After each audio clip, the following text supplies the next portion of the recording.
Hello, everybody, and welcome to the 39th episode of the Friendlyjordies podcast. I'm Tom. We've got Jordan here. Hello, everybody. Nice to meet you. And Robbie is also here. Hi, guys. Good to see you. How are you? Robbie does our sound effects, and we do that at FBI Radio in lovely Sydney. Robbie, care to give us an example of you doing sound effects in lovely Sydney's FBI Radio?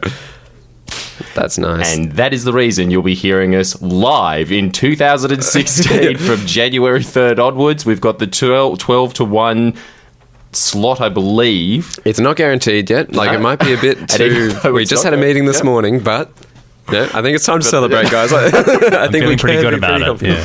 Pop our version of champagne, which is soda water that is priced at a very nice $1.20. Yeah, so we made it after weeks of hard negotiations of sending an email, no one responding, and then Robbie sending another email and talking to someone for a few minutes. Let's not denigrate them. I mean, they're giving us a great opportunity, and we're very happy about it. I'm not denigrating it. All right, so we've got a big episode today. First up, we're going to be playing a game that we all know and love, Dare We Smile? Which, yep. Sorry? So, I thought we were which is a game where we each will come up with a name of a famous person and a song that's known, and the idea of the game is to try and pinpoint a kind of time in history where it's like they're not current anymore, but they're not kind of like retro funny. So it's not like, what's an example of one that doesn't work? What's one that's too old to be funny? Look, we've exhausted this too much. If you don't get the game at this point, just piss off. We're not interested in you. Fast forward. For new listeners that don't know what it is. I can't think of one off the top of my head. All I know is that, okay. Sure. Okay, right. Not really, but... Yeah. All right. Okay, anyway, you get the idea. The point still stands. Very weakly, though. If it were a point... if we were to use this as baby cows, that would definitely be a veal. You know? Yeah. Abraham Lincoln is... technically one still, but seeing as it's been in a box its entire life, it can't move around. There's been a farmer that comes in, slaps its face around for a bit of fun, I guess. It's just not the same anymore.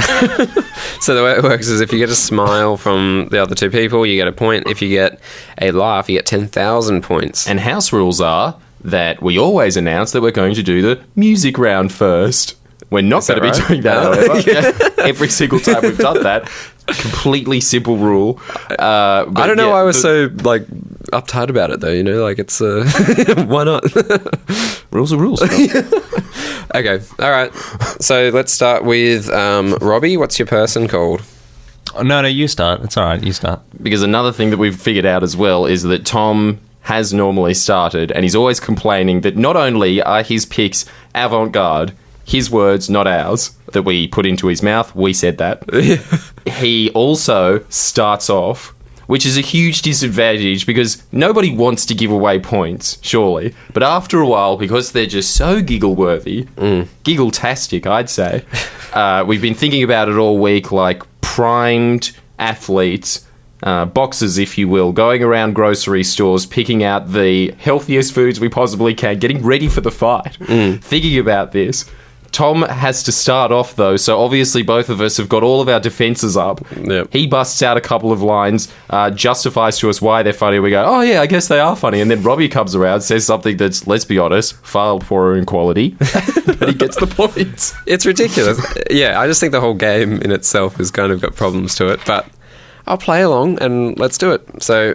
Tom's classic attitude to life. This is seriously flawed, but okay. All right, you ready? Okay, so my one is Elijah Wood. Oh, you guys are... I am smiling. Yeah. I've got to say, the only reason I am smiling is because of your huge beaver teeth going...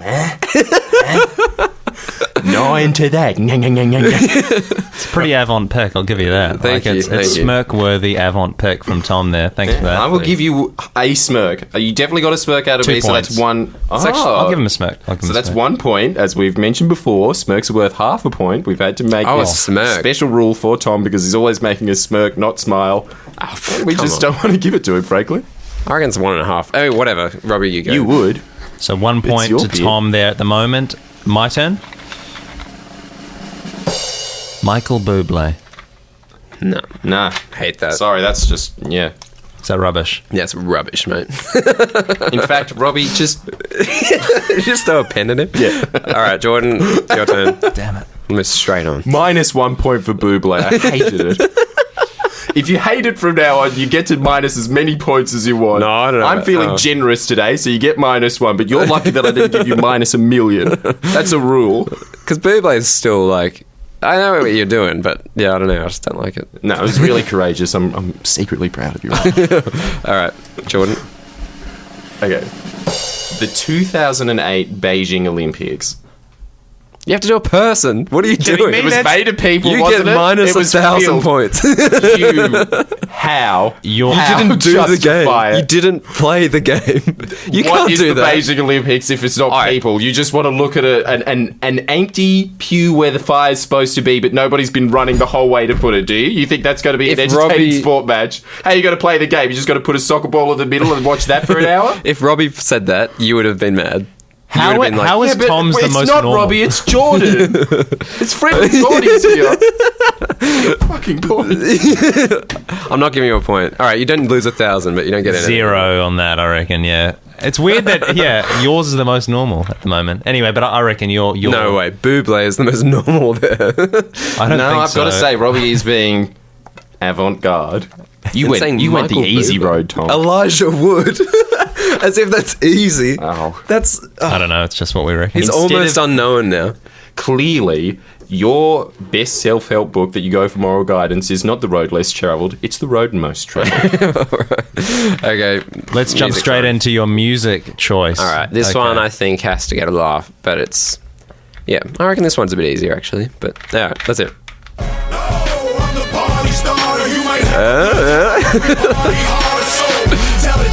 Will Smith, party starter.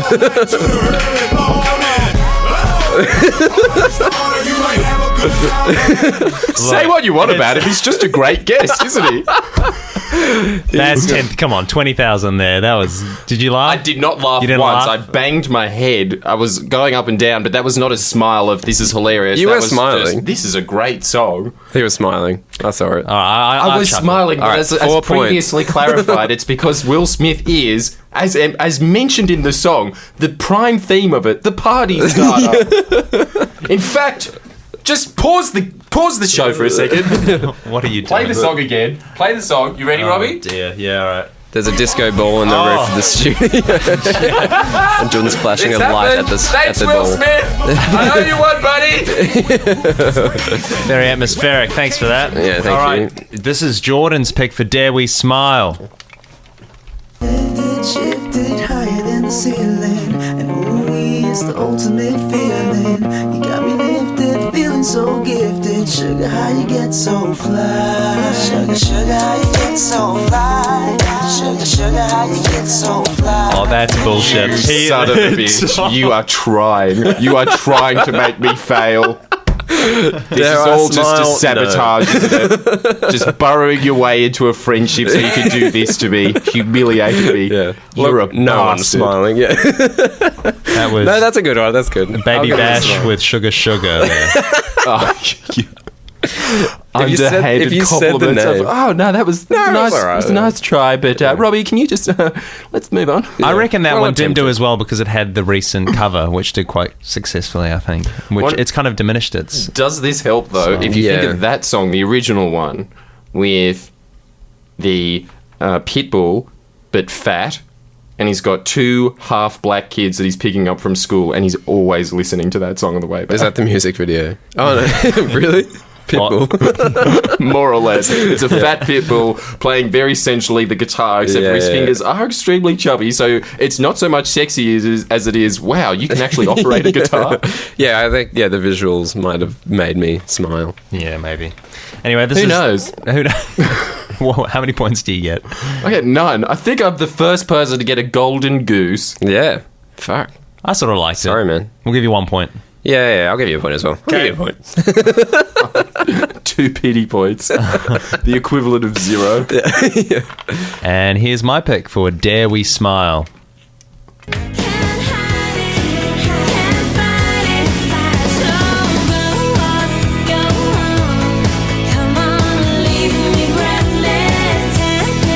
Just kind of like it.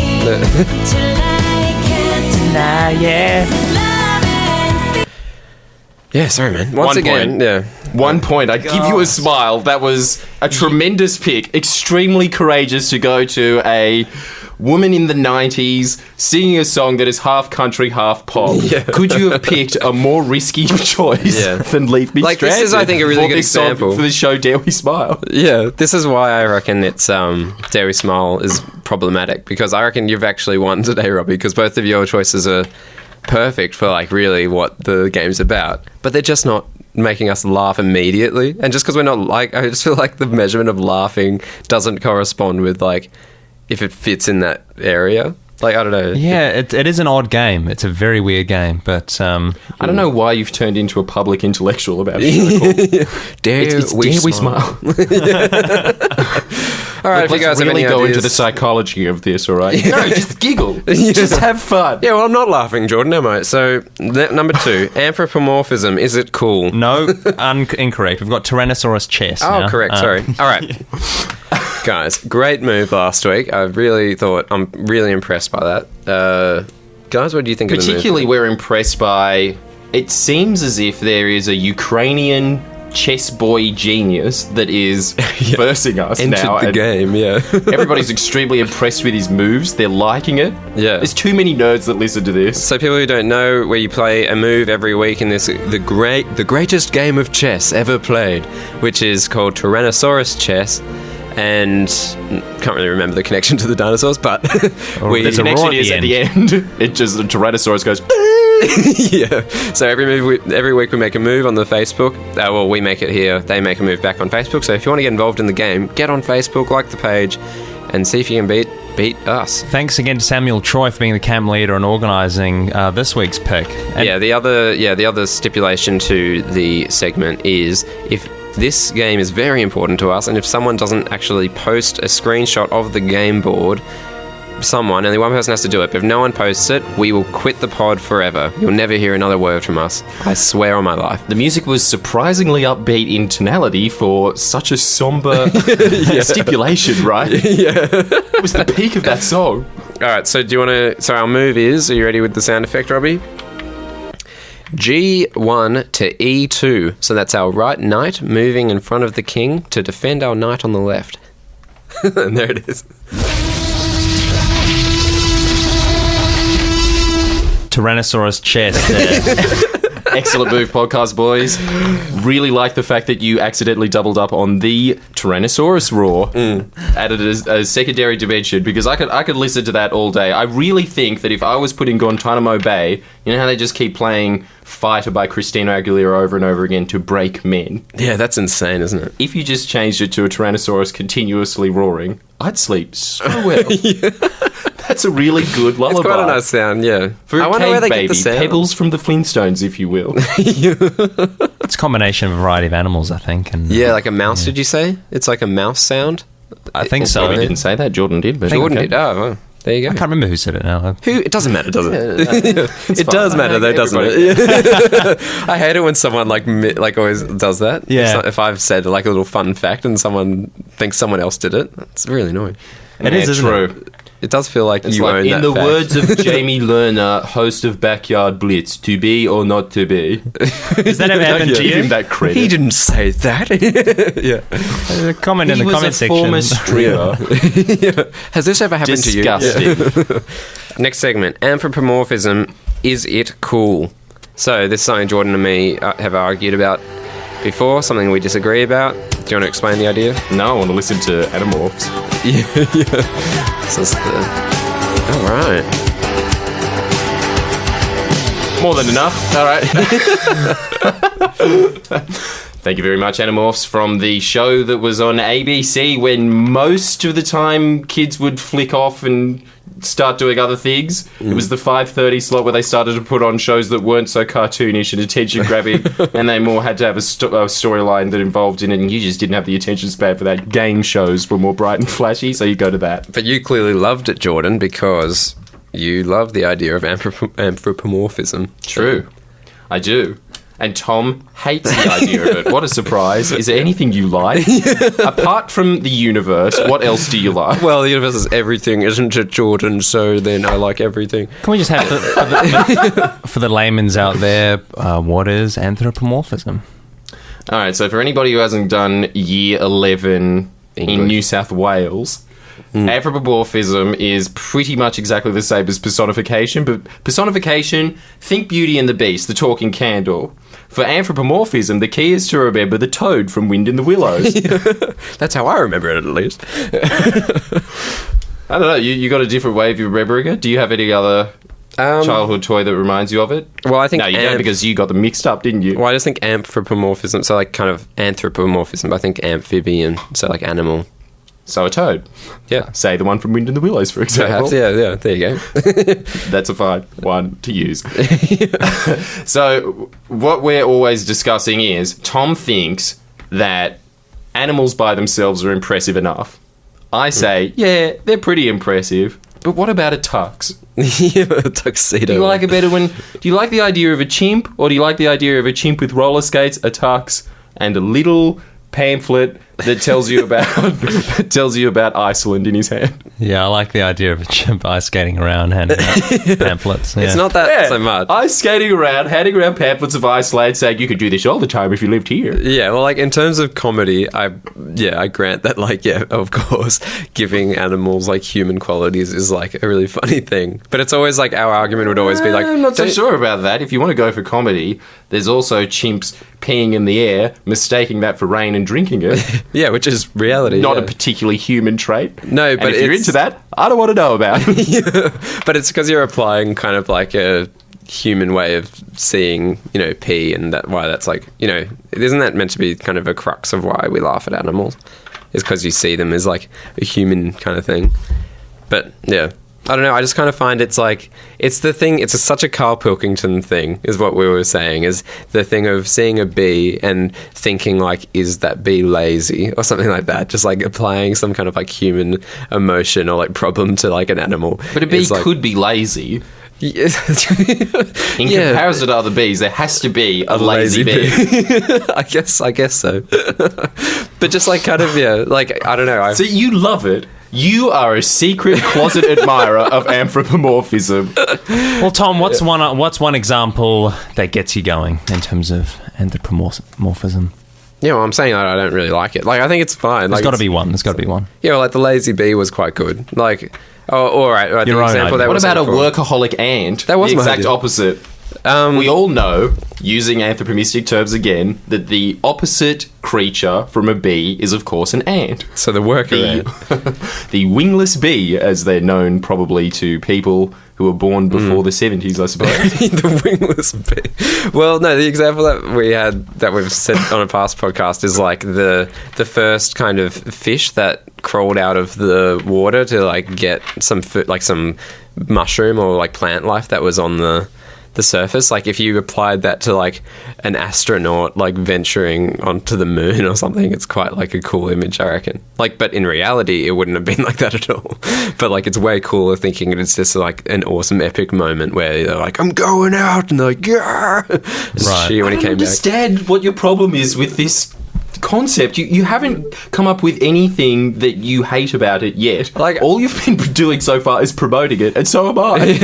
I just think Where's it's like, the disagreement? I just don't like when people actually believe that these things are true. Like, it does feel a bit like, there's cooler stuff like about the world. Like, there's cooler things to animals than just applying like human characteristics to them, I reckon. I don't know. Again, I'm going to have to go back to the clothing example. All right. But that's real. We all know that you are an avid lover of sausage dogs with long hair. It's your favourite animal. In fact, the other day, you were mid-conversation, I pointed one out, and you had to scream out, yeah! To its mere existence. He loves the fact that instead of hearing the little pitter-patter of tiny paws going, instead you would hear this throughout the whole house. It's like swishing on the floor, the hair. Exactly. Yeah, sure, it'd shed a lot, but it's also a mop. I just reckon it's a hilarious animal because it's like it can't help but get dirty. Like it's always going to be just like filthy, just picking up all the dust as it goes. And constantly has an upturned head. A snooty French woman is pretty much what that dog is, right? But it's so proud of itself. I'm so muddy. It's like it doesn't know its body is like way too long for how long it should be, so it's like kind of just like proudly walking down. Everybody else is different, short, and extremely tired.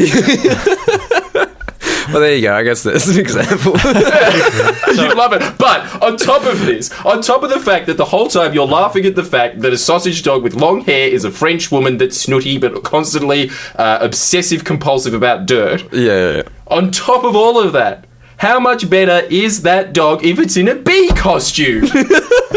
But then you're giving it animal characteristics. You are, but also then it doesn't pick up all the fur off the ground. Yeah, then it won't have the fur, so it'll ruin it. That's almost an example of where it falls down, isn't it? Because the sausage dog by itself, it's got that French characteristic, isn't it? Good point. But you don't. If you put another animal in it, if you combine animals, it becomes worse. Not so I think funny. we've come up with something here. That's true, but at the same time, I've got to say, I'm really, really sorry that was the example that blutted out of my mouth as soon as I said it. It was like that moment when a politician goes like, "Oh fuck, this is the end of my career." Why? I didn't want that one to come out. What about this? One in a beret. No, John, we're keeping you on the bee suit. Sorry, man. It just demands croissants. That's all it'll eat. It won't even have My Finest. It won't even have the brand My Finest with the really nice, classy-looking Maltese Terrier. It must have them. And even if you give it croissants, it'll go, "This is Sara Lee." No, you can't take it back. Let's do it. Let's do It it. has to have white chocolate in the middle because dogs are allergic to chocolate. What about a dare we smile with anthropomorphism? So what about sausage dog with a fez? Yeah. I just love sausage dogs. Okay. He loves flags. hairy sausage dogs. So really, pretty much what we've learned from this segment that was originally supposed to be about anthropomorphism is that Tom loves sausages and he loves armpit hair. Well, yeah. All right. Yeah, let's leave it at that. Whatever. All right. So, like the epic moment of the fish crawling out of the water, the next segment is... Oh, sorry, no. Sorry, I know that this is going to be one of those things that lingers on, but the whole point of bringing that up was I think I've got an example of a point in history that will make you cry. Oh, yes. I'd like to hear this. Right. Permian extinction, right? Whenever it was. Look, before my grandfather, he can't remember it. It was ages ago. So, 95% of life was wiped out because the world was engulfed in desert and the ocean was purple. Poison ocean. Yeah. Great thoughts. Absolutely. Both Tom and I are fascinated with this period. And if we could go back in time at any point, might actually be to see David Hasselhoff perform live as the Berlin Wall went down. I don't know why he wouldn't have chosen the Beatles or someone, just he was hot at that particular German, love him, moment. So yeah. Ronald Reagan was just, this guy's the new Beatles. Put him at the top. Maybe I would have gone back to that just to say, Ronald, I think you might want to reconsider this. But second choice is definitely the Permian extinction. Now, this is an imaginary position because there's this documentary called Walking with Monsters from the people that created Walking with Dinosaurs and Walking with Beasts. I love all of those. There was this ecosystem that was drying out really fast, and there used to be something that used to be the exact center of what a crocodile and a frog would look like. It was the last of its kind in this watering hole, and then a bunch of herbivores who hadn't drunk in 6 months smelled out this essentially what used to be a lake, now just a mud puddle. All the other little frog crocodiles had died. It was by itself. It was starving. Then these herbivores came, couldn't eat the herbivores because they were way too big for the crocodile frog. So it had to just sit there dejectedly as these herbivores drank the last of the water there, and then they walked off. And then you see it slowly burrowing into the mud, hoping that it's going to rain. Oh, that's so sad. Brought down the mood, yeah, for sure. That was Kill the Mood with Jordan. If we can have that as a recurring thing. It'd be great, right? Yeah. Yeah, I don't know, because both my mum and my girlfriend are like, so it didn't even happen. Doesn't matter. It's a sad thought. It's like those people that watch mermaid documentaries and go, yeah, but if it did happen, it'd be awful. Yeah, but I think that's exactly what we were just talking about, where like you way prefer the kind of like the drama of nature, like this kind of hypothetical story that may or may not, like, that didn't happen but could have hypothetically happened because of the like environment at the time. And then like I way prefer just like the macro side of it, I reckon. Like that is really cool, but Nonetheless, though, you felt for the crocodile frog. yeah, I did. Yeah, poor guy. So if we were to sum this segment up in a single soundbite, if I may use Hitchcock's Psycho music. I murdered that mood. All right, so now the epic moment game. Robbie, we're going to explain this moment to you, and you have to tell us whether you reckon it is the most epic moment in history. Okay. It's pretty much exactly what we just did there, except for replace crocodile frogs with humans. Yeah. So this is 44 BC, Rome. Total war. First of all, Robbie, is there a more epic collection of words than Rome? Total war. In the English language. I'm pretty sure we found it.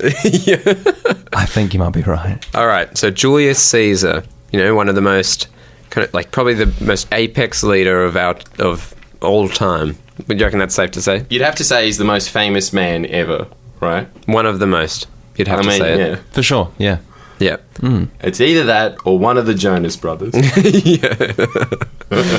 Which Jonas? All right, yeah. It's a conversation we'll definitely be having another time. All right, so where you reckon the moment of Julius Caesar's assassination would have been like one of the most epic moments ever? Because it's just like, it's almost like a Jesus Judas like kisses him to give away his position kind of moments, where like Brutus, who's like his like best friend and like most trusted ally, kind of gives him to the. They grew up together. Yeah, and then he treated him as his own brother. Really? Yeah. Yeah, and then he gives him away. And like, so all the senators like conspire to kill him in the Senate, and they all get their daggers out. And also, little preamble to this as well. There was a fortune teller that was reading Caesar's hands, and her face awashed with ghast, as she said, "Beware the Ides of March." And he said, "I don't have time for this."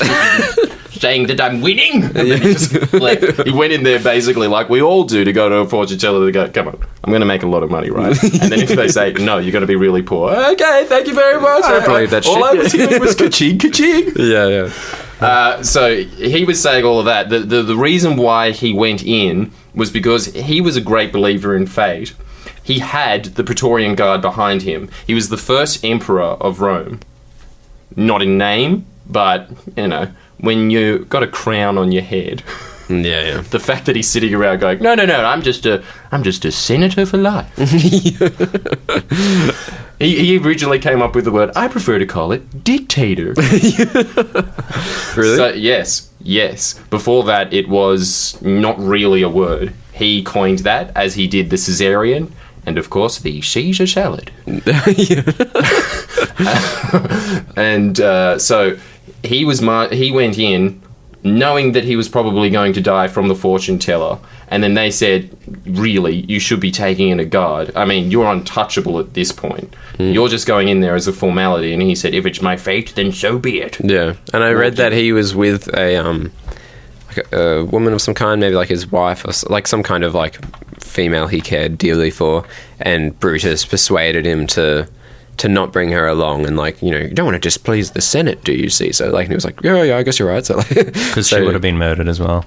No, I think they just wanted to get him alone. Women weren't allowed in the Senate. Yeah, Oh. So they thought the Senate would be perfect because he'd be alone, just like, so he's just sitting on some like a nice little amphitheater kind of like steps, sitting there, and they all come in, all the senators, and they start the Senate, and they're all chatting along, and then something happens, like, so one of them like grabs Caesar, and he's getting all discomfited because he can't get up, and then they all get their daggers up and like run and start all stabbing him in the back. And it was an extremely awkward murder as well, because these are all aristocrats Yeah. that have spent their whole life telling slaves, just make some grapes, and then coming into the Senate and going, I made the most grapes this harvest. Those kind of people, just absolute fops. Yeah. So the reason why he was so discomfited is, again, Julius Caesar was a little bit more hardened because he rose his ranks through the military, but most of these people have extremely soft men. Yeah. So he starts grabbing on his robes, and apparently Caesar's just kind of like, what are you doing? And then he takes out a knife and very weakly stabs him, and then Caesar's just like, what the hell? Punches that guy, and then 23 of them come out and all stab him each. With little daggers, and they're all just like kind of stabbing at a time. And then Shakespeare then makes like one of the greatest plays ever written, like Julius Caesar. And I don't know if it actually happened or if it's just in Shakespeare's play. But apparently he was fighting all the other senators off and winning because, again, they're weak little fops. Then Brutus comes in. His best friend. Caesar sees him, and in slow motion, angelic, epic music starts playing, going, and then he looks at Brutus and says, Et tu, Brutus. And then Brutus just kind of wipes away a tear and stabs him. And finishes him off. That's the end. That's the end of Julius Caesar. I've got shivers. I think we found it! Yeah, that's The most up epic there. moment in history! Et tu, Do you know what et tu means? And you? Yeah. Oh, well, yeah, it Or does, you but too. in this particular context, it means you too, because Oh, okay. Latin was not a particularly well-formed language, apparently. You could just chuck it in there and be, yeah, I meant you. Yeah, not you, Brutus, not my brother. Oh, man, that's crazy. So did Caesar have a weapon on him at the time? No, Yeah. because in the Senate, you weren't allowed to carry in any weapons. So, So, like, they broke so- 2 laws that day. So you know? everybody was in on it. Bastards. Yeah. Yeah. That was it. Well, all the senators were in on it. God. And what Illegal. about the guards at the entrance? They locked the doors, so the guards heard all the commotion in there, and then they were banging on the door going, open up in the name of the god. And they just started stabbing him, realized that he was completely finished. They bounced. Civil war immersed Rome. Was that with Mark Antony and Cleopatra and stuff? And that was a little bit after. Right. This was Mark Antony chasing down Brutus and a few of the other conspirators who started to rally troops in the Far East. Yeah. But they're, again, fops. They Yeah. have no military prowess at all. So did Mark Antony kind of come back to say, like, to avenge Caesar? Is that the idea? Or was he not at all involved? He loved Caesar like a brother. But, then he just started having sex with his mistress, Cleopatra, because she was fine. Is Cleopatra? Apparently she cool? wasn't either. Apparently she was extremely ugly, this fat little garden gnome. Really? Sitting in there being like, I'm a pretty princess. History tells a different tale, Jordan. Is Cleopatra cool to know about or not? Yes, she is, and I will go ask my cousin who has Asperger's, and his whole shtick is that he is obsessed with Egypt. So if you want to know about Cleopatra, We'll he's know. the guy to ask. The guy in my YouTube clips that everyone always says he looks like an old man that is hiding in baby skin and has scary little red clown hair. Everyone thought that was Robbie, and my God, I wish it was. I'll be asking him about it. It'll be coming back next week in our really hefty subject that we're going to move on to now because everybody keeps demanding it. You bastards, why can't you just let us have a fun pod? All right, now we're going to be talking about 10-dimensional superstring theory. Here we go. All right, so I'm going to try... Talk about mood kills. Why is it Jordan kills the mood? Tom kills the mood. All right, so Ali asked me a very interesting question last week about multiple universes, and I reckon this is a way to try and explain that in an interesting way, if I can try and do that. But yeah, it's like super Should we complicated. play the M83 music? All right, so it's really, really hard to get your head around this, but like try as much as you can. I don't even fully have my head around it, and I am fairly sure that very few people in the world really would actually understand it, even though a lot of people would claim to. But this is like so this is the best way, like, for me, just trawling through YouTube, trying to, like, work out what all the 10 dimensions are. I got to the point where I, like, wasn't even watching, like, TED Talks or anything like that anymore, but I was, like, watching, like, video streams of lecturers, like, with the big blackboard full of, like, maths, and I was just like, oh, this is... Robbie, can you turn off that music? It's really distracting. Sorry, yeah, really. Sorry. I thought it was the instrumental version. Tom, please continue. This is extremely fascinating. You were talking about mathematicians with blackboards. That you were bored with. Yeah, that bored me, yeah. Yeah, so continue. No, but this is really cool. All right, so I'll try and explain to you how 10 dimensions exist. So it's really cool because people always are like looking out to try and like find how the universe is by like traveling, right? Like in like our physical world, by let's go to the moon or let's go to, you know, wherever. But isn't it like a really cool thought that it's actually not... Maybe the best way to understand the universe isn't by actually traveling, but understanding that there's like multiple dimensions within our own way of like understanding the world. So like Interstellar is... Whoa, slow down, egghead. So what's a dimension? Yeah, okay, yeah. So a dimension is like...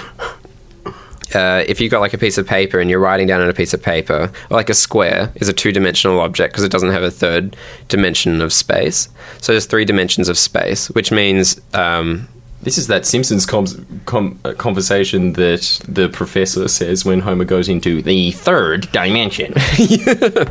Yeah. So I am actually up to speed to that, again, thanks to the Simpsons. However, Robbie is not, because he didn't watch it as a child. This is a huge impediment in life.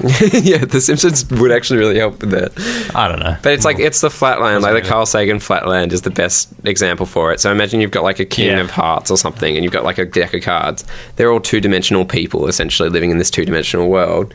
And if you were to put like a like yourself walk in to visit this flatland, they would only see you as a cross section, so they wouldn't see you as a 3-dimensional object because they can only understand their universe in 2 dimensions. So they'd see you as like a layer of foot or something like that, or like a layer of like your head.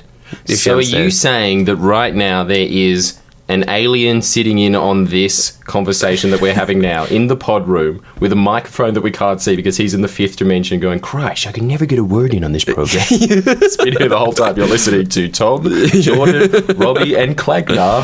Yeah, well, potentially. On the Friendlyjordies podcast. He, of course, is the squid that I'm eating in the photo. Quagnar. Yeah, so yeah, all right. So let Quagnar talk.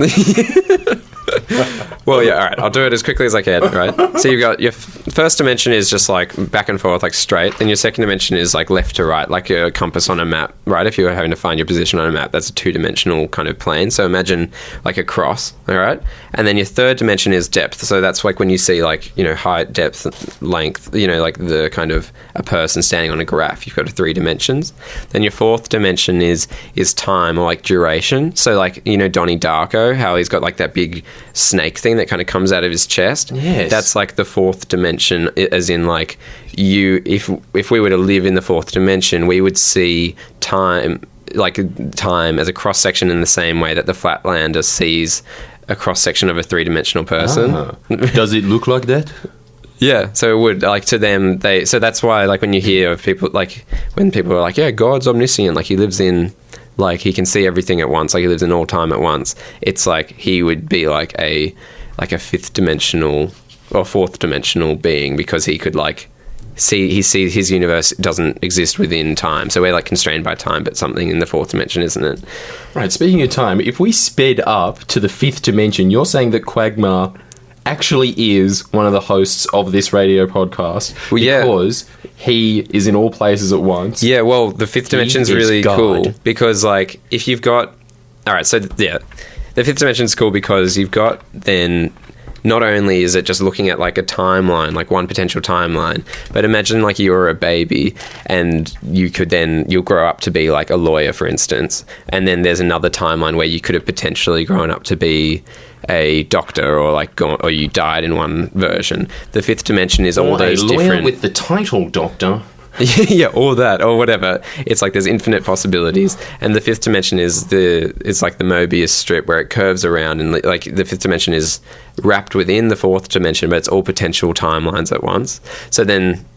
So that, like, the idea then, like, Quagnar or whatever could be hosting the pod in, like, infinite different ways, and it's just like all those different ways are all within like a fifth dimensional idea. So it's not even that you're like constrained by time, but you're not even constrained by like physical, by like different timelines. What? And then the sixth dimension, how is there 5 more dimensions after that? Yeah, isn't that enough, you greedy scientists? Like, it gets really confusing from here.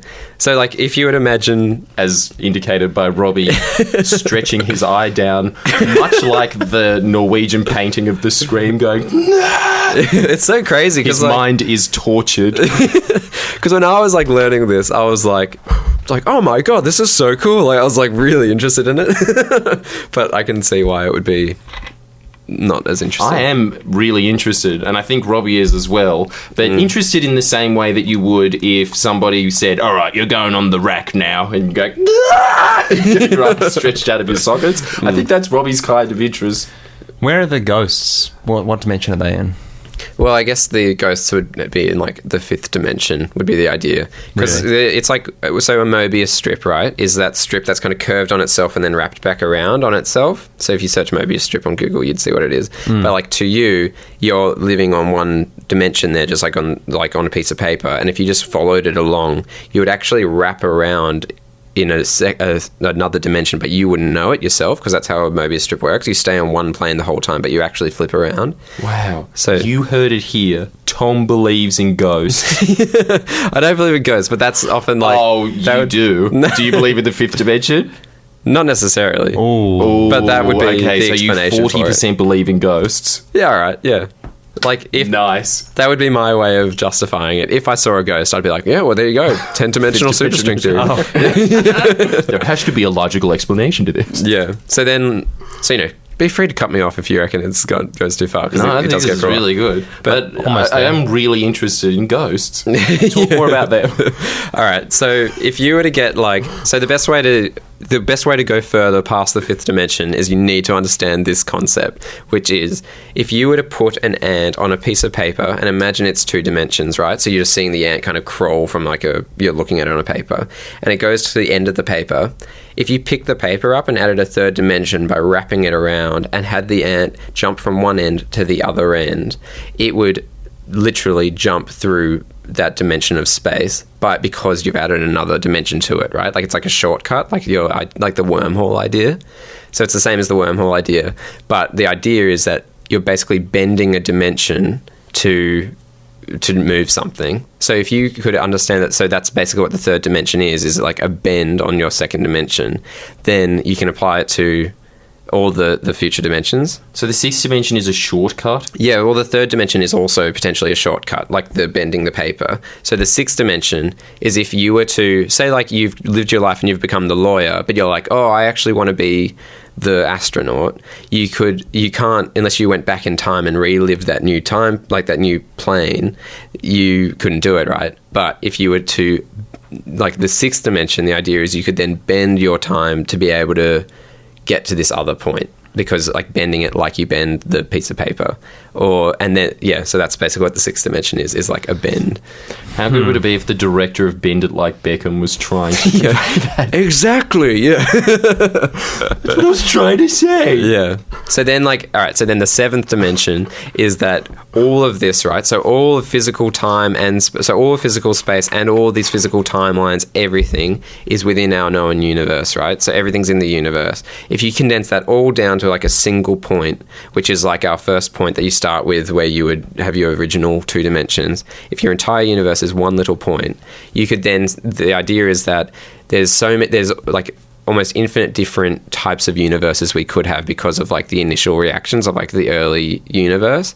So the idea is then like imagine the universe as one point, and then another universe is the other point, and connect those two, and then have your 3rd dimension being every other optional universe, like the 5th dimension, and then that's your 8th dimension. And then, anyway, too confusing. I've messed it up. Okay, all right, yeah, I don't get this anymore. But so how does consciousness relate to the dimensions? Consciousness? Yeah, does that... Well, I think it's a much smaller idea. I think consciousness, like smaller than this. I said, well, this is everything, right? Like the idea is that in your 10th dimension, so I'll forget all the rest. It's just like like the very final dimension, which is another shortcut. Yeah. So 9. Every 3rd dimension is a shortcut. Yeah, exactly. It is. Yeah. Wow. And then the 10th dimension is all these multiple universes. So that's where multiple universes come into. And the craziest thing about this is that all the mathematics behind a lot that we know of, like, of physics has to have this all to be true. Like, this is what it says. Like, 10 dimensions have to work for all maths that we've tested and know to be true. It works as long as this also works. So this is currently, like, they are saying, like, this is kind of the current model that we, like, look at. So either this is real or gravity isn't. No, they're both real, but it's like the idea is that for instance, like, we know that time is malleable depending. It's like like general relativity is like a malleable idea. But I think then I don't know too well, but I think there's something to do with like how it like connects with like quantum mechanics and the mathematics around like string theory require 10 dimensions to exist. And the idea isn't that like, so it's, everyone kind of understands string theory is like the smaller you go, like when you get like below like quark level, that you get to these little strings that vibrate, and the vibrations determine how particles, like subatomic particles, that gives them their properties, which then will dictate everything. Like whatever the subatomic particles properties are, dictate the entire universe, like to your consciousness, like because everything is that, like chemicals, everything. So what dimension are the strings in? The 10th dimension is like the idea is that that's where you've got these strings that are like vibrating, and they're basically like the almighty lords of like the multiverse, which is like they dictate. So the way that these different strings are could like, will vibrate in different ways that will determine the properties of subatomic particles. And that's my layman idea of what this is all about. All right, I didn't get any of that. That was not determining whether or not Cher was hilarious. I was misled. All I basically got from that was like, you just the folding paper in half and you put your pen through it. This is a good example where like visual models would really help. So if you just search 10 dimensions explained, you can see a video if you're interested. But yeah, it's really hard, like trying to like verbally like I know that was a difficult task. So, but you did quite well there, I think, for the No, I definitely did learn a few things. Yeah. And it's hard though, because like it sounds so ridiculous to me anyway, even like saying it. So like for me to say it sounds really strange. I feel smarter. Well, good, but like, yeah. I also feel like you shouldn't be able to play touch footy, Tom. You're too much of a science brain. Pretty much, you should have figured out by now that the rest of my body is redundant. I am just a floating mind. Every time you come in here from now on, it's just this brain walking around going, "Oh, I forgot my mouth," and then it floats out, comes back, gets the mouth, and then starts the podcast. Yeah. It's the Watchmen character. He's like, I have walked across the surface of the sun. Why walk now? You think that can destroy me? That's your way of asking for a lift. Yeah. All right, so let's move on to True Dares Wins with Robbie. So, Robbie, you're going to tell us two things that are true and one thing that is false, and we have to guess which one's false.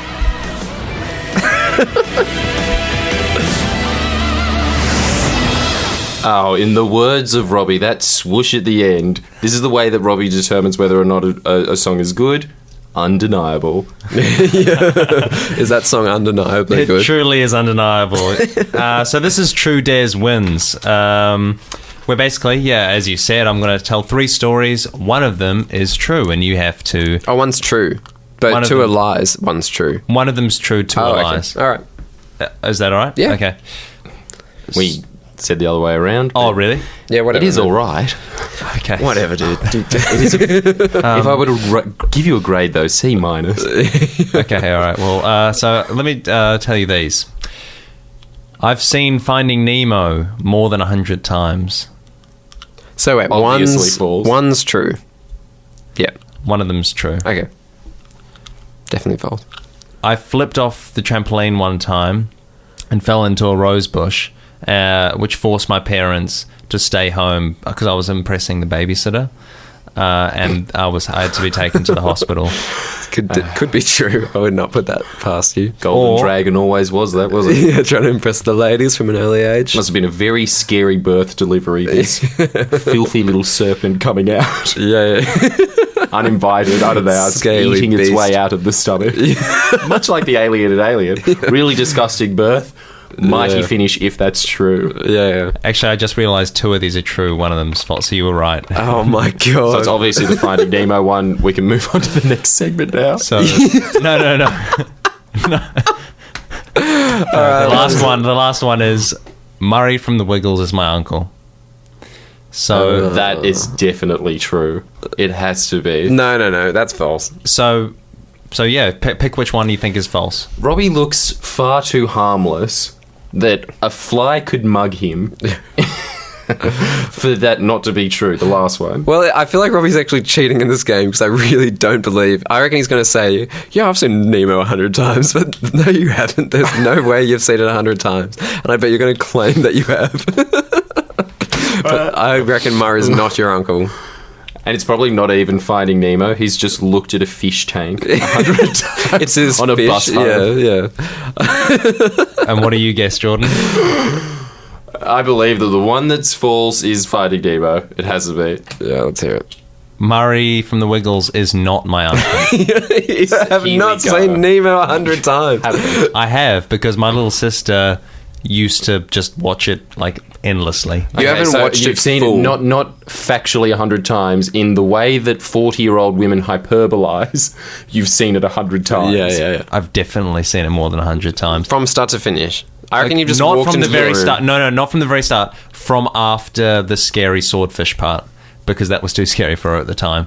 But so from there, 100 times more than that, definitely. Yeah, You have not sat down and watched it 100 times. I have sat down and seen Finding Nemo more than 100 times after the scary swordfish bit.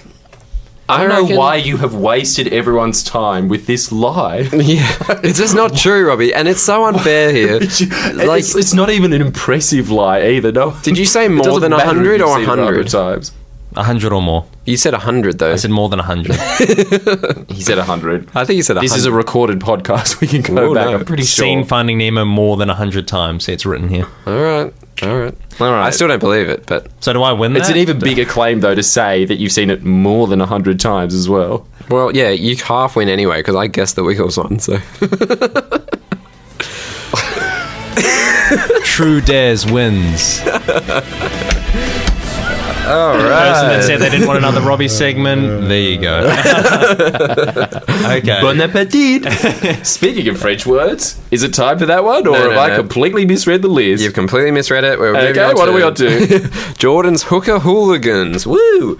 Can I buy back, quick side note, from Upward Market, can I please buy back Sex Legacy for What's this? it actually called? Upmarket words. Upward Market. Your brain always does that. Yeah. Okay. Yeah. What do you want? You want to buy Sex Legacy back off me? Please, I've only got half a fortune left, but it's so much better than Jordan's Hooker. Yeah, I'll buy it for half your fortune. But you don't make any money off it? Deal. What? So you made absolutely no Shook money. the hand you before bought I it could- for half a fortune. So I was lying. Actually, I had a full fortune in my treasure chest. So now I've got another half to go. Sucker! All right. Lost absolutely nothing. Thank you very much. Jordan's patent-pended Sex Legacy is now Jordan's Sex Legacy. And here's what happened to me. All right. Go on. A couple of weeks ago,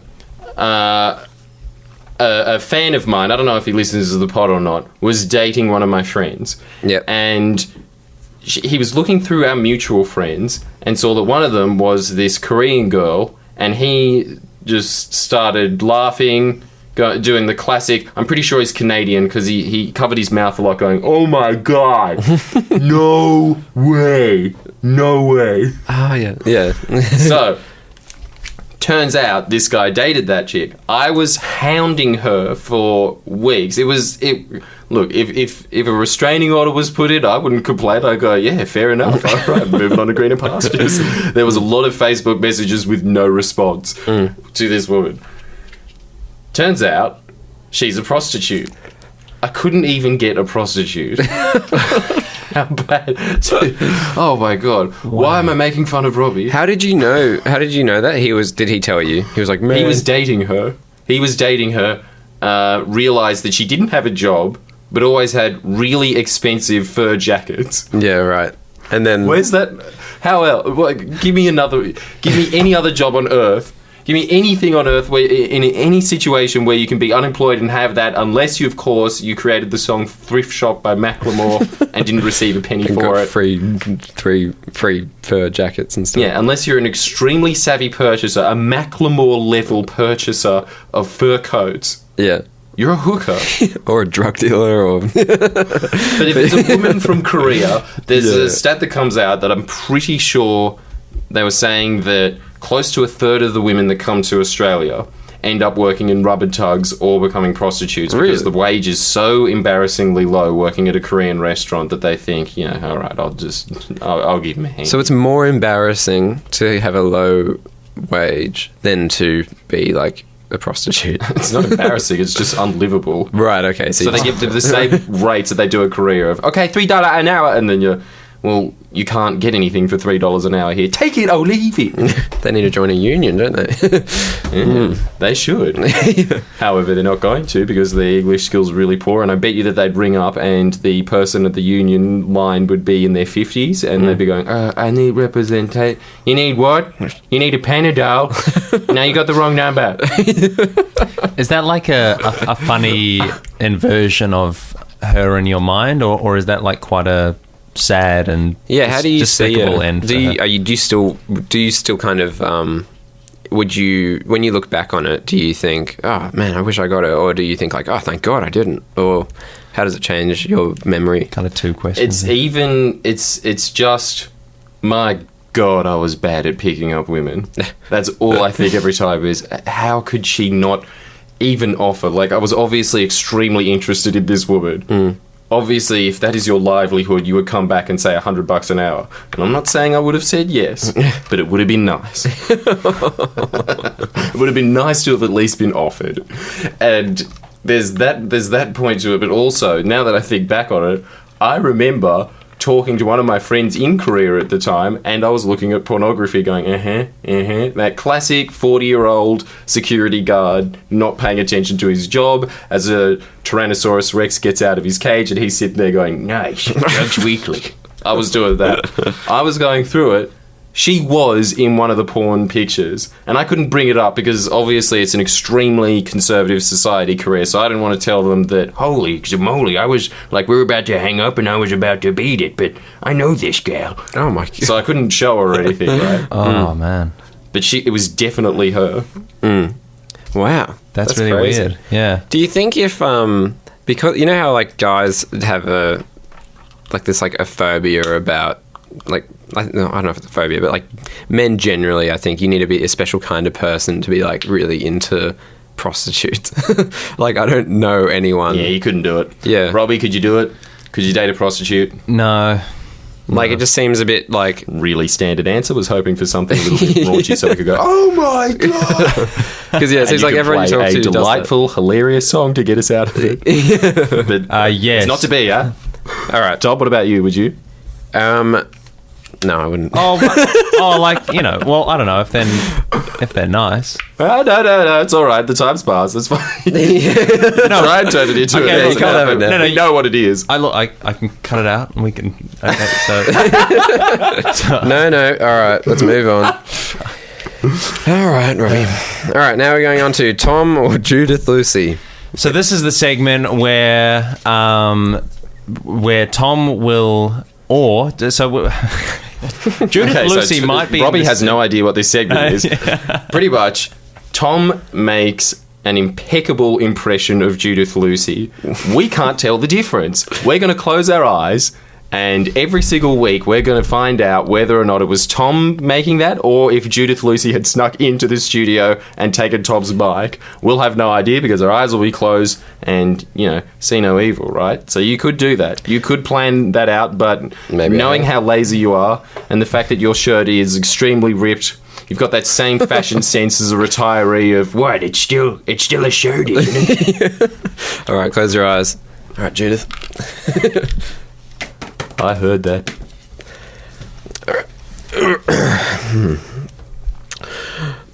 All right, guys, let me tell you. All right, so I was driving the other day and I realised how I know I'm old. Andre Rieu came on, and you know what? I liked it. All right, close your eyes, keep your eyes. All right, do you think that was Judith or Tom? I'm gonna have to say Judith. I reckon it might have been Judith. That was too uncanny. It can't be Tom. All right, you're right, guys. Judith's in the studio. Really? No. That does mean that we get to eat Snappy Tom this week. It looks like we've got a delicious Judith Moosey that was on special at IGA. Oh, yay. So to break the boundaries a bit, but the only reason why we're not eating cat food today is because this was on special. All right, Judith, get out of here. Thanks. All right. So that was. Thanks, Judith Moosey. Thank you. All right, now we're moving on to... So, Robbie, just push that dairy down your gullet there, and let's move on to the last segment. Thank you. All right, so this one is a segment that we haven't done before, but it's similar-ish to one in the past that has been very controversial. That Tom absolutely despises. So Yeah. he said, Tom, what do you hate about him? He said, Jordan, mainly Robbie. His friend for life. He said that behind closed doors. And I know that you were eating moose just then, Robbie, but you know, you're probably hiding a lot of sad feelings. Yeah, he's usually a happy chappy, and at the moment he's licking his lips in despair. So we all know what it's called. It's called Très Bien, which we know means very good. So I'm going to be doing Très Bien this week, but we're going to be calling it Très Noir, very black.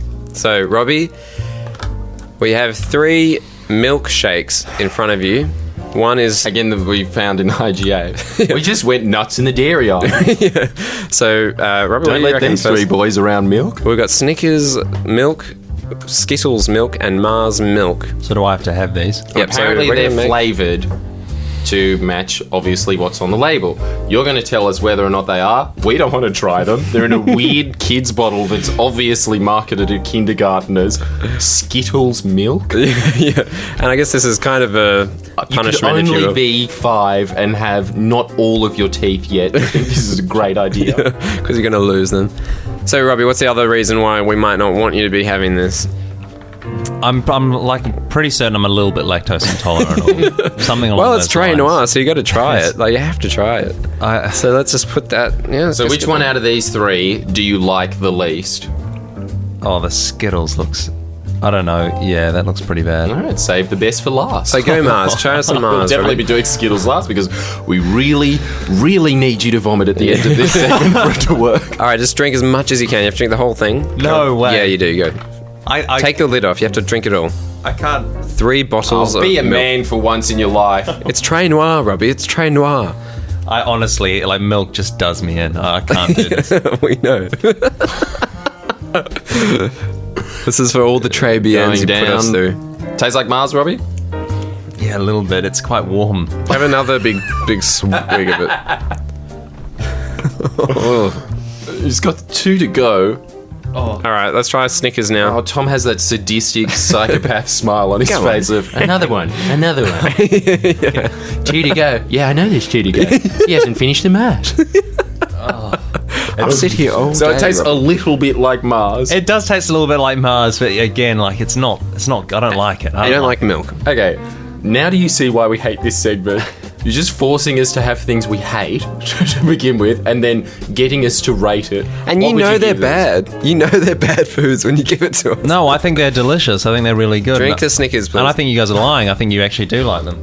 Oh, So this the is- choc chip burger. Yeah? How's that? Snickers milkshake. Oh, it's like powdery or something. Big another swig. Come on. Honestly, it's... Excellent. All right, Down quickly it now, goes, Skittles. Let's and go Skittles. finally Skittles. Oh, look at him. It's happening. It's happening already. Is this at the thought of drinking the Skittles milkshake, or is this just gonna be- I reckon I'm hurting? going to sniff this, and It'd be it's going to so do me sweet. in. All right. Do you have a bucket there? It is extremely Go on, sweet. Robbie. I'm Oh, I smelling can smell I'm it, yeah. Smelling. Oh my god. All right, go Okay. Robbie, drink it, drink. Big swig. Half of it. Down you go. Why did she? Oh, He actually Oh is. shit! He actually is. Robbie, did you get a bucket? It's so sadistic. He's gonna Robbie- do it. He's gonna do it. Yeah, I know that's your water bottle there, but can you at least use your water bottle? Don't in the studio. Come on, we just heard. Vomit that in the we've got- bottle. We're gonna go into Studio A. Don't screw it up for us now. Don't. All right, Robbie. Just play the song. Just play us out. Are Play you us out. okay? Just play it out. I'll try one more. Yes, He's gonna do it. Trey Noir, a new stayer. Excellent work, Rob.